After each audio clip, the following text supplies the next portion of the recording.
Assalamualaikum warahmatullahi wabarakatuh. Alhamdulillahirrabbilalamin wassalatu wassalamu ala asyrafil anbiya'i wal mursalin wa ala alihi wa sahbihi ajma'in amma ba'du. Rabbi shrah li sadri wa yassir li amri wahlul 'uqdatam min lisani yafqahu qawli. Subhanaka la ilma lana lima 'allamtana innaka antal alimul hakim. Segala puji dan syukur kita panjatkan kehadirat Allah Subhanahu wa taala atas segala nikmatnya dan juga karunia-Nya, yaitu nikmat iman, nikmat Islam dan nikmat kesehatan, sehingga kita masih bisa berkumpul di sini di tempat yang mulia ini untuk melaksanakan kewajiban kita sholat subuh berjamaah, dan insya Allah akan dilanjutkan dengan taklim. Tak lupa juga kita ucapkan salawat dan salam kepada junjungan kita Nabi besar Muhammad SAW serta keluarga dan sahabatnya yang insya Allah akan sampai pada kita. Dan pada yaumil akhir nanti kita termasuk umatnya yang akan mendapatkan syafaat darinya. Amin, amin, ya rabbal alamin.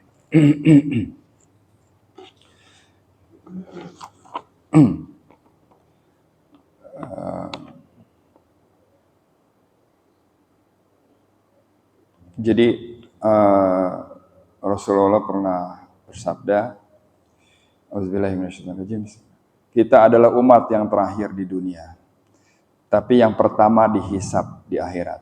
Seorang sahabat bertanya, di manakah umat-umat yang lainnya dan nabi mereka? Nabi SAW bersabda, kita adalah yang terakhir dan yang pertama. Di sini diriwayatkan oleh Ibnu Majah dalam sunahnya nomor 4280. Jadi setiap manusia ini kan dilahirkan, terus berproses di dunia ini, dan terakhir wafat, lalu nanti dibangkitkan lagi di yaumil akhir nanti. Nah, yang mau saya share sekarang adalah bagaimana apa yang udah Allah kasih selama kita hidup di dunia ini, kita tentu melakukan amal-amal. Baik itu amal-amal baik maupun ada yang amal tidak baik. Amal buruk. Semua itu tercatat. Jadi catatan amal kita itu yang akan nanti dijadikan sebagai patokan kita untuk dihisab. Jadi catatan amal kita banyakkan mana amal baik sama amal tidak baiknya, kan gitu ya. Nah, sekarang kita lihat bahwasanya Allah itu punya pasukan yang namanya malaikat yang ditugaskan nempel sama umatnya untuk apa? Untuk mencatat semua amal itu. Jadi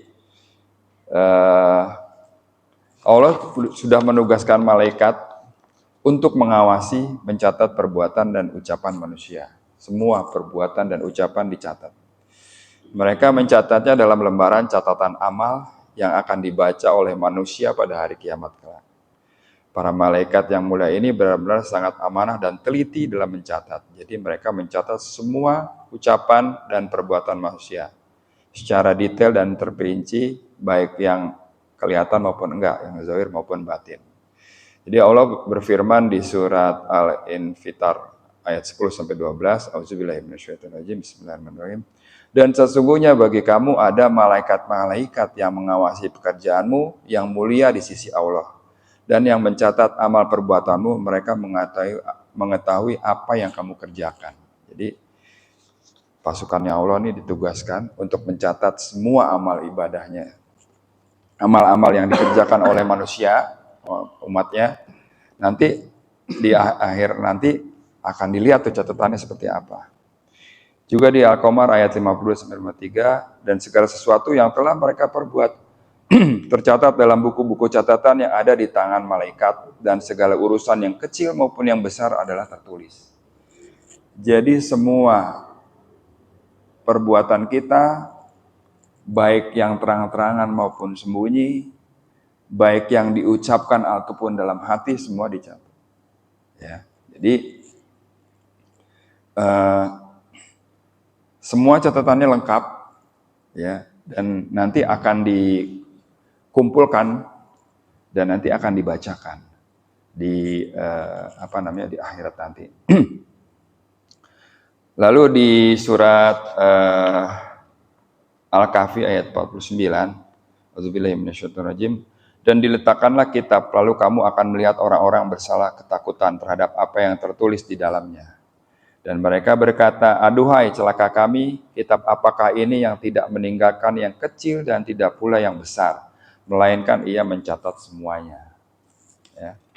Dan mereka dapati apa yang telah mereka kerjakan tertulis, dan Robmu tidak menganiaya seorang jua pun. Jadi sudahlah ditugaskan malaikat untuk mencatat, catatannya pun detail, rapi. Semua apa yang kita lakukan, semua apa yang kita ucapkan, itu dicatat. Jadi di sini toolsnya adalah ada pencatatnya, yaitu malaikat, ada barang yang dicatatnya, ada catatannya, nah, ya kan? Dari semua apa yang kita lakukan. Ya. Lalu, apakah hikmah dicatatnya amal perbuatan manusia, padahal Allah Maha mengetahui segala sesuatu. Jadi kalau kita berpikir, ngapain nugasin malaikat buat nyatet? Karena Allah Maha tahu. Allah yang nyiptain kita, kan gitu kan. Terus gunanya apa? Catatan itu, kan gitu. Segala proses ditugaskan malaikat, terus malaikat mencatat. Gunanya apa? Hikmahnya apa? Jadi salah satu hikmahnya, pencatatan ini dilakukan untuk menampakkan keadilan Allah Azza wa Jalla. Karena di hari kiamat, kelak manusia akan disuruh membaca catatan amalnya dan menghisap dirinya. Sehingga tidak ada alasan lagi bagi orang yang bermaksiat untuk mengingkari dosa-dosanya. Karena semua telah tertulis. Jadi yang bacain tuh kita sendiri, Pak. Kita sendiri yang bacain. Amal-amal kita dicatat tuh di buku amal kita. Begitu kita di yaumil akhir nanti dibukain tuh catatan, kita suruh baca sendiri.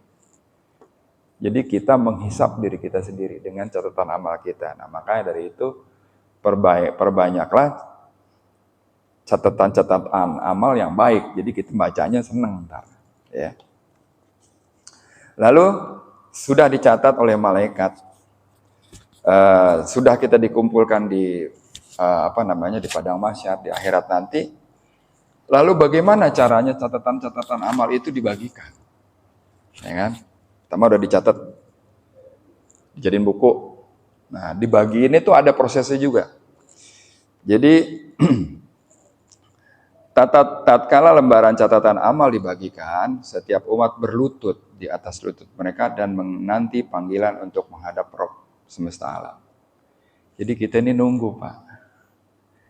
Lagi di padang mahsyar nanti. Semua nunggu dia dipanggil. Misalnya Pak Eri panggil, nunggu, nama gue yang disebut, nah, berangkat gitu. Sambil berlutut, sambil nungguin, gue bakal dapat dari mana nih buku catatan amal gue nih, kan gitu kan. Harap-harap cemas tuh. Sampai sini siapa yang dipanggil? Misalnya Pak Irfan dipanggil.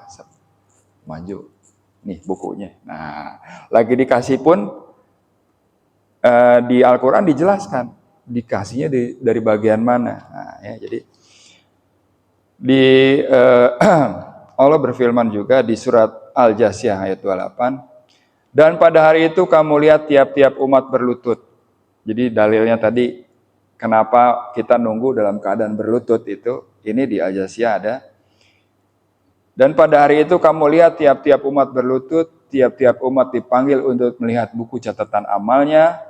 Pada hari itu kamu diberi balasan terhadap apa yang telah kamu kerjakan. Ya. Jadi semua berlutut nunggu panggilan, menghadap Rabb semesta alam. Ketika seorang hamba tahu bahwa dirinya lah yang dicari dengan panggilan itu, maka surat itu akan langsung menggetarkan hatinya. Tubuhnya gemetar, ketakutan, terus berubahlah rona wajahnya dan menjadi hampalah pikirannya. Kemudian kitab catatan amalnya dibentangkan dan dibuka di hadapannya, lalu dikatakan kepadanya di Al-Isra ayat 13-14,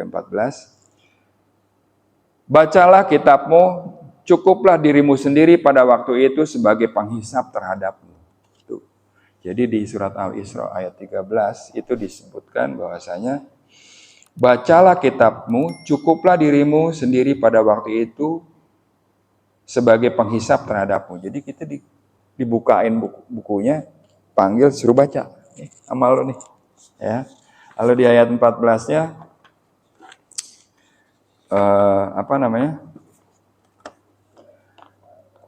pada saat itulah semua manusia akan teringat apa yang dulu telah ia lakukan. Semua tercatat dengan lengkap dan tiada kekeliruan sedikit pun. Sebagian ulama mengatakan sungguh Allah telah berlaku adil karena menjadikan dirimu sebagai penghisap atas dirimu sendiri. Jadi kenapa itu dicatat amalnya? Kan kalau kita berpikir Allah Maha tahu, ngapain nyuruh malaikat nyatet kan gitu ya. Ternyata ini sifat adilnya manusia. Coba misalnya gini. Catatan saya dibacain sama Pak Eri. Ya, Panto begini gini. Iya, kalau misalnya benar yang dicatat bunyinya begitu, kan gitu kan? Nah sekarang kalau nih Panto datang baca sendiri nih, fair kan? Apa yang tercatat di situ itu apa yang kita dapat gitu. Kita disuruh menjadi penghisap diri kita sendiri. Ya. Sungguh tepat perkataan ini. Adakah kebijaksanaan yang lebih adil selain itu? Dikatakan kepadanya, silakan periksa, inilah amal perbuatanmu, dan silakan engkau hisap sendiri. Ya. Bukankah ini kebijaksanaan yang paling adil? Bahkan inilah kebiasaan pada hari kiamat kelak, kitab catatan amal akan dibentangkan dan dibuka di hadapan masing-masing hambanya. Ya. Semua telah tercatat tanpa penambahan dan pengurangan sedikit pun. Jadi fair. Jika ia mengingkari dengan lisannya, maka lisannya akan dikunci dan dibangkitkan para saksi yang akan memberikan kesaksian atasnya. Jadi begitu dibacain sendiri, terus dia mengingkarinya, maka di surat Yasin ayat 65-nya sering kita baca ya, saya bacakan artinya. Auzubillahiminasyaitonirrajim. Pada hari ini kami tutup mulut mereka dan berkatalah kepada kami tangan mereka dan kaki mereka, memberikan kesaksian terhadap apa yang dahulu mereka usahakan. Jadi udahlah tunggu panggilan. Begitu dipanggil, dibukain catatannya, suruh baca sendiri. Begitu kita baca, kita mau mengingkarinya, mulut kita ketutup. Tangan ngomong, kaki ngomong, semua. Disitulah apa-apa yang menjadikan saksi amal-amal kita di dunia ini, dia ikut bersaksi. Ya, jadi kita nggak bisa ngomong. Mungkin orang lain bisa. Saya bersaksi, Irfan emang jamaah Masjid Anas misalnya, bisa jadi seperti itu. Jadi kita bukan dari kita sendiri, karena kita dikunci mulutnya, semua ini ngomong. Ya, artinya catatan amal itu dibagikan. Dan kita disuruh baca sendiri. Nah sekarang dibagi ini bagaimana nih? Karena cara menerima kitab itu, jadi Allah berfirman di surat Al-Isra tadi, ayat 13 dan 14.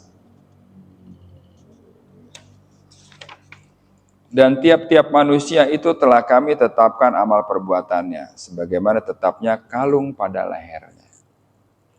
Jadi, dan kami keluarkan baginya pada hari kiamat sebuah kitab yang dijumpainya terbuka. Iqra' kitabak, kafa binafsikal yauma alaika hasiba. Bacalah kitabmu, cukuplah dirimu sendiri pada waktu itu sebagai penghisap terhadapmu. Jadi, tiap manusia itu telah kami tetapkan amal perbuatannya sebagaimana tetapnya kalung pada lehernya. Jadi nempel, Pak. Itu dikalungin tuh sama amal kita. Ya kan? Lo gak bakalan ketuker. Ini amal-amal lo. Catatannya pun ada. Kan begitu ya. Jadi menurut tafsir Al-Mukhtasar, ayat tersebut tadi, pada hari itu kami akan katakan padanya, wahai manusia, bacalah kitab catatan amalmu, Dan silakan menghisap sendiri amal perbuatanmu. Sebab pada hari kiamat ini cukuplah dirimu sebagai penghitung atas amal-amalmu sendiri.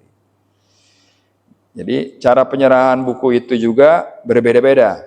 Ada yang kitab amalnya diterima dengan tangan kanannya. Mereka itulah orang-orang yang bahagia. Ada pula yang menerima kitab dengan tangan kirinya. Seorang mukmin akan diberikan bukunya dari arah depan dan ia terima dengan tangan kanannya. Ia dihisap dengan mudah dan kembali kepada kaumnya yang sama-sama beriman di surga dengan gembira. Jadi di Al-Insyiqaq ayat 7-9, A'udzubillahi minasyaitonirrajim. Adapun orang yang diberikan kitabnya dari sebelah kanannya, maka dia akan diperiksa dengan pemeriksaan yang mudah. Dan dia akan kembali kepada kaumnya yang sama-sama beriman dengan gembira. Begitu udah kumpul, dipanggil, dibukain catatan amalnya, dikasihnya dari mana nih? Begitu dikasihnya ke sebelah kanan ya, udah alamat cakep nih, masuk surga gitu. Dapat catatan amalnya, suruh baca, wah amalnya banyak, masuk surga. Ya kan gitu. Jadi adapun orang yang diberikan kitabnya dari sebelah, Saya Muhammad bin Shalih Al-Utsaimin rahimahullah mengatakan bahwa setelah dihisap, ia kembali kepada sesama kaumnya yang beriman di surga dengan hati yang gembira. Rasulullah SAW mengabarkan bahwa rombongan pertama yang masuk surga, wajah mereka seperti bulan purnama. Ini menunjukkan kegembiraan hati mereka karena apabila hati gembira maka wajah akan ceria. Adapun orang-orang kafir dan orang-orang munafik, ingat kafir dan munafik itu muslim juga, ya kan? Ada yang muslim juga tuh. Mereka akan menerima kitabnya dengan tangan kirinya. Jadi Allah Ta'ala berfirman di surat Al-Haqqah ayat 25-29. Auzubillahi minasyaitonirrajim. Adapun orang yang diberikan kepadanya kitabnya dari sebelah kirinya, maka dia berkata, aduhai alangkah baiknya kiranya tidak diberikan kepadaku kitabku ini. Dan aku tidak mengetahui apa hisab terhadap diriku. Wahai kiranya kematian itulah yang menyelesaikan segala sesuatu. Hartaku sekali-kali tidak memberi manfaat kepadaku, telah hilang pula kekuasaanku daripadaku. Jelas di Al-Haqqah ini menceritakan betapa menyesalnya orang yang akan diberikan kitabnya dari sebelah kiri. Dia sampai-sampai nggak mau nerima itu catatan kitab itu. Dan dia di situ baru tersadar bahwasanya apa yang dia lakukan di dunia ini nggak bisa nolong dia kecuali amal-amal baik dia. Jadi di sini disebutkan aku tidak mengerti apa hisab terhadapku, ya kan? Bakal dapat apa nih ketika kita nerima dari tangan kiri kita itu kitab. Wahai kiranya kematian itulah yang menyelesaikan segala sesuatu. Jadi dia baru ngeh bahwasanya hidup kita ini dikasih waktu, mati itu adalah batas dari apa yang Allah kasih durasi kita di dunia ini. Dia baru ngeh di situ. Dan dia baru ngeh juga bahwasanya harta-harta dia nggak ada gunanya buat dia. Gitu. Ya. Kecuali harta-harta yang emang dipakai buat di jalan Allah. Nah, itu baru. Nah, ini kan enggak, ya. Itu yang diberikan dari kiri, Pak. Ada juga catatan amal mereka diberikan dari arah belakang punggung mereka. Jadi Allah berfirman dari Al-Insyiqaq ayat 10. Adapun orang-orang yang diberikan kitabnya dari belakang, maka dia akan berteriak, celakalah aku. Jadi ada yang dari depan kanan, ada yang depan kiri, ada yang dari belakang yang dikasih. Ya. Syekh Muhammad bin Shalih Al-Utsaimin rahimahullah mengatakan bahwa mereka menerima kitab dengan tangan kiri, kemudian tangannya melintir ke belakang sebagai syarat bahwa mereka telah dulu dunia telah mencapakan aturan-aturan Al-Quran di belakang punggung mereka. Jadi di situ udah jelas bahwasanya digambarkan bahwasanya selama dia hidup di dunia aturan Quran itu nggak dipakai, gitu Pak. Aturan Quran itu dia dengar lewat aja. Kayak orang mendengar orang bersyair, orang bersajak gitu. Nggak ada yang nempel di hatinya dia. Nah ketika yaumil akhir nanti itu semua nyata. Apa yang kita baca, khususnya kita baca Al-Quran ya, apa yang kita pahami, apa yang kita kerjakan, itu semua nyata, kelihatan di yaumil akhir nanti. Jadi pesannya adalah ya banyak-banyak deh kita bikin catatan amal kita yang paling baik, ya kan? Catatan amal kita yang paling baik itu tentu dari amal-amal kita yang paling baik juga. Artinya begini, kalau ada orang berbuat baik, ada yang levelnya biasa-biasa aja, ada yang levelnya sedang, ada yang levelnya tinggi gitu. Ya. Misalnya contoh, orang membantu masjid misalnya, dengan pikirannya dan dengan tenaganya. Kalau dia membantu masjid itu melakukan itu sebagai amal dia, agar dilihat orang, dalam hal ini ria ya, wah Pak Eri nih rajin banget ke masjid nih, soleh banget gitu. Dia puas dengan itu levelnya belum bagus Pak. Ya. Terus kalau dia berbuat amal kebaikan untuk istilahnya nggak enak kata Pak Eri misalnya. Saya maaf kasih contoh Pak Eri terus ya. Nggak enak Pak Irfan bantuin ya, Pak Luli bantuin, masa gua enggak. Dia bantu karena nggak enak. Ya. Ada lagi dia bantu masjid, nggak peduli dia sama omongan orang gitu, sama penilaian orang dia nggak peduli. Dia bantuin masjid, ya kan, dengan seluruh apa yang dia punya, pikirannya, waktunya, tenaganya, hartanya bahkan mungkin. Tapi dia mendapatkan feedback yang nggak enak.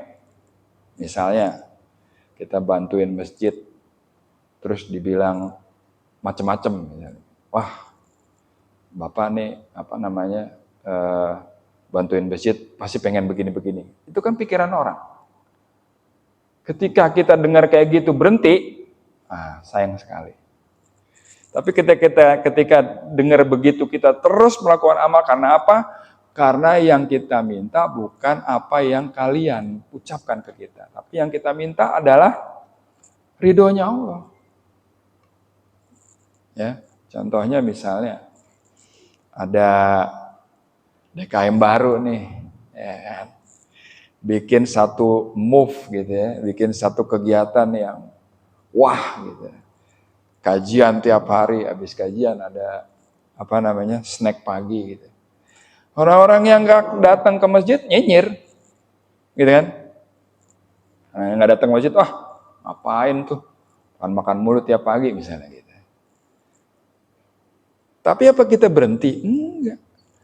Kita bilang malah, Anda kalau pengen merasakan, datang kemari, ikut kajiannya, dapat ilmunya, dapat snack pagi. Sayang itu nggak dilakukan orang yang nggak datang ke masjid dan hanya nyinyir aja. Ya, kita udah ngalamin itu, Pak. Tapi alhamdulillah, action yang kita lakukan adalah karena kita pengen ridhonya Allah. Mau orang lain ngomong apa kayak gitu. Ya kan? Bantuin nih, masjid lagi dibangun. Ada aja yang ngomong, wah, tuh biar dapat cuan kali di situ misalnya. Ada yang ngomong begitu. Ketika kita berhenti, selesai gitu. Kenapa? Karena yang kita bawa bukan maunya ridho Allah. Kalau maunya ridho Allah kan orang lain mau ngomong apa kayak kan begitu ya. Orang lain mau ngomong apa kayak, kita mau bantuin nih. Benerin masjid, benerin, peduli. Punya tenaga, punya pikiran. Mau pikiran kita ntar bakal dipakai apa enggak, terserah. Kan gitu. Tapi kita keluarin. Kenapa? Karena ridha Allah yang kita mau. Itu catatan amal yang baik, Pak. Kita penuhin catatan-catatan itu. Dengan hal yang kayak begitu. Kualitasnya bisa biasa aja. Average people. Bisa sedengan, orang-orang yang agak khusus. Terakhir adalah yang paling oke, paling khusus. Kegiatannya macam-macam. Misalnya sholat. Sholat yang original, yang ordinary 5 waktu. Yang extraordinary tambah sama sunnah-sunnahnya gitu. Ya. Permasalahannya ketika kita sudah mendengar apa itu manfaat sholat melebihi daripada sholat wajib saja. Udah tahu sholat sunnah ini, efeknya ini, misalnya gitu. Membuat kamu tenang, membuat kamu ya. Sholat tahajud, efeknya ini. Kita dengar, kita paham, tapi kita nggak kerjain. Aduh sayang, Pak. Artinya apa? Catatan amal kita yang ordinary aja, yang biasa. Sementara surga di akhirat nanti ada levelnya, ada Firdaus, ada Surga Aden, ya kan? Kita mau masuk surga yang mana? Sementara di surat Al-Waqiah itu surga-surga yang tinggi yang bisa bersama Nabi itu adalah orang-orang yang terdahulu. Banyak orang-orang terdahulu dan sedikit orang-orang yang kemudian. Artinya apa? Masih terbuka kesempatan kita buat masuk ke dalam satu level yang derajatnya tinggi. Di surga, bayangin. Caranya bagaimana? Caranya amalnya jangan standar gitu. Udah. Ya. Jadi kalau kita lagi bantuin masjid terus ada yang ngomong gak enak, cuekin aja Pak. Ya. Terus berbuat, kenapa? Aku hanya pengen ridhonya Allah, udah. Ya, kalau udah ridho Allah, dapat udah kesana kemari mah enak aja dah. Gitu. Ya. Nah, perkara catatan amal ini, bahwasanya semua manusia, semua hamba Allah itu dicatat semua, makanya kita lihat ending daripada pembacaan catatan amal kita ini bagaimana, kan gitu. Kita sering loh Pak, nggak sadar melakukan hal-hal yang tidak baik misalnya. Ya, jadi kalaupun berdoa kita minta ya Allah ampunilah dosa-dosaku ya kan, yang besar maupun yang kecil, ya kan, yang sadar maupun tidak sadar begitu Pak. Jadi kalau baca doa yang lengkap. Supaya apa? Supaya apa-apa yang negatif yang kita lakukan tanpa kita sadari itu diampuni oleh Allah. Ya. Jadi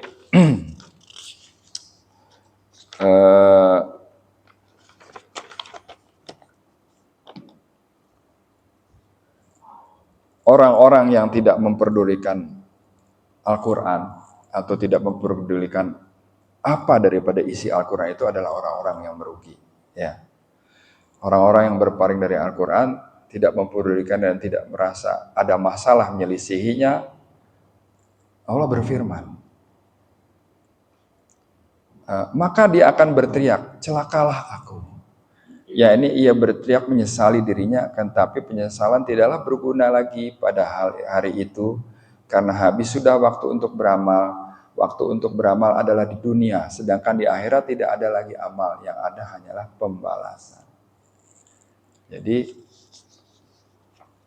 kita masih dikasih kesempatan sama Allah nih. Untuk apa? Untuk supaya catatan amal kita dibagi ini dari kanan. Langsung tuh masuk surga. Jadi lalu apa? Bagaimana caranya supaya kita nanti nunggu dalam keadaan yang enak? Bahkan dulu pernah disampaikan juga bahwasanya umatnya Muhammad itu Rasulullah SAW nunggunya di tempat yang lebih adem. Begitu ya Pak Luli? Lebih adem, ada telaga, sekali minum kagak bakalan haus lagi. Nunggu bareng-bareng, sambil nunggu catatan amal gue, bagian dari mana ya? Harap cemas juga Pak. Ya.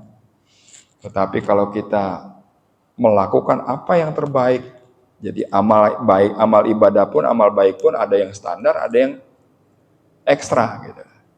Ya kan? Udah. Kita lakukan itu, kita hanya mohon Allah ridho apa yang kita lakukan. Jadi kita hiasin catatan amal-amal kita dengan hal yang baik, supaya apa? Supaya nanti pas lagi nunggu tempat yang enak, dipanggil kita nggak deg-degan, dibukain dan kita disuruh baca amal-amal baik kita diberikan kitab dari sebelah kanan. Kita terima dari tangan kanan kita. Mudah-mudahan ini bermanfaat. Memang masih lama ya. Saya share sedikit aja mengenai catatan amal. Karena beberapa waktu lalu saya lagi iseng. Saya mau baca Quran tapi saya memohon dulu. Ya Allah, berikanlah aku petunjuk bagaimana amal itu bisa, bukan amal ya, bagaimana hal yang terbaik aku bisa dapatkan. Begitu saya buka ini, keluar Al-Isra. Ayat 13-14 saya baca, ternyata amal itu kayak kita dikalungin dengan amal kita. Dan kita disuruh baca sendiri amal-amal kita nanti. Jadi bukan dibacain Pak, baca sendiri. Dibukain dengan terang, dibacain. Kita juga sadar bahwasanya ada malaikat yang nyatat kita, yang ngedampingin kita buat ngecatat amal-amal kita. Jadi mudah-mudahan seluruh amal-amal kita dicatat yang sebelah kanan ya. Amin. Ya. Saya rasa itu aja yang bisa saya sampaikan. Mudah-mudahan bermanfaat. Mungkin ada yang mau ditambahkan, ditanyakan, monggo silakan. Selama nih, jam 5. Ya.